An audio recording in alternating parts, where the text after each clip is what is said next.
खबर का रुख करेंगे। इस वक्त की बड़ी और अहम जानकारी आप तक पहुंचा रहे हैं।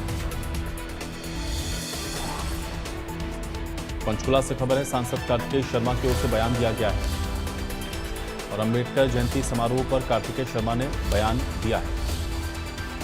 पूरे देश में अलग अलग स्तर पर कार्यक्रमों का आयोजन किया गया है।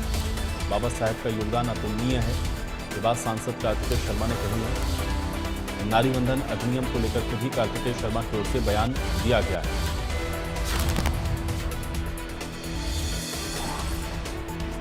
तो नारी वंदन अधिनियम को लेकर के बोले हैं कार्तिकेय शर्मा। ये बड़ी खबर, ये फैसला 2023 में किया गया था और महिलाओं को सक्षम बनाने के लिए ये फैसला किया गया है। ट्रिपल इंजन की सरकार कायम रहेगी, ये बात भी कार्तिकेय शर्मा की ओर से कही गई। तो नारी वंदन अधिनियम को लेकर के कार्तिकेय शर्मा की ओर से बयान दिया गया है। नारी वंदन अधिनियम को लेकर के भी कार्तिकेय शर्मा का ये बयान आया है, जिसमें उन्होंने ये कहा यह फैसला 2023 में किया गया था। महिलाओं को सक्षम बनाने के लिए फैसला लिया गया।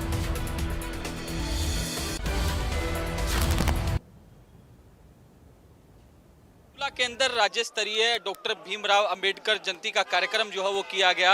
इस वक्त सांसद कार्तिकेय शर्मा हमारे साथ मौजूद हैं। सर, राज्य स्तरीय प्रोग्राम किया गया, डॉक्टर भीमराव अंबेडकर जो संविधान निर्माता थे उनके आज 135वीं जन्मोत्सव का उनका कार्यक्रम था और ये एक राज्य स्तरीय कार्यक्रम आज आयोजित हुआ। पूरे देश में अलग अलग स्तरों पे कार्यक्रम हो रहा है, माननीय श्री नरेंद्र मोदी जी के नेतृत्व में, और हरियाणा में श्री नायब सिंह सैनी जी के नेतृत्व में।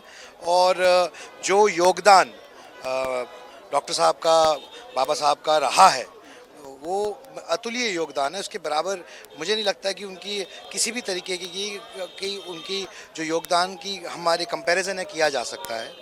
आज जो हम संविधान को अंदर अपनी जो भी इतनी ताकत पाते हैं एक आम नागरिक के तौर पर, कहीं ना कहीं ये बाबा साहब की ही देन है। सर, नारी वंदन 2023 अधिनियम, इसको लेकर स्पेशल सेशन जो है वो 16, 17, 18 को बुलाया गया है। इसको जल्द ही लागू किया जाएगा। एक बड़ा फैसला जो है वो केंद्र सरकार का होगा, क्योंकि 33% आरक्षण जो है वो महिलाओं को मिल जाएगा। फिलहाल 14% आरक्षण जो है वो मिल रहा है। देखिए, ये फैसला तो 2023 में किया गया था, जब हम पुराने सदन से नए सदन के अंदर आए थे, और मेरा सौभाग्य था कि मैं इस बिल का हिस्सा बन पाया, उस सदन का हिस्सा बन पाया जहां ये पारित हुआ था।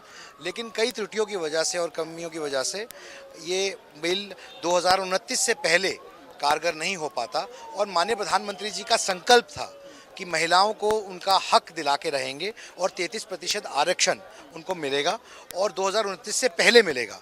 इसीलिए ये 3 दिन का स्पेशल विशेष सत्र बुलाया गया है, और इसी सोच के तहत कि किस तरीके से महिलाओं को उसलिए किस तरीके से सक्षम बनाया जा सकता है कि मिनिमम नंबर ऑफ सीट्स विधानसभा और लोकसभा में सुनिश्चित की जाएं, जो उनका अधिकार क्षेत्र बनेंगी और भारत दुनिया में ये करने वाला पहला देश बने। सर, एक आखिरी सवाल, नगर निगम का चुनाव घोषित हो चुका है, किस तरीके की तैयारी फिर से ट्रिपल इंजन की सरकार बनाने का जो है दावा किया जाए? ट्रिपल इंजन की सरकार कायम रहेगी और बहुत अच्छे चलेगी। तो बिल्कुल सांसद कार्तिकेय शर्मा है, जिनका साफ तौर पर कहना है कि ट्रिपल इंजन की सरकार जो है वो कायम रहेगी। इसको लेकर तमाम बातें जो है वो सांसद कार्तिकेय शर्मा की ओर से कही गई है। वीडियो जर्नलिस्ट इंदर के साथ साहिल रुखाया, इंडिया न्यूज, चंडीगढ़।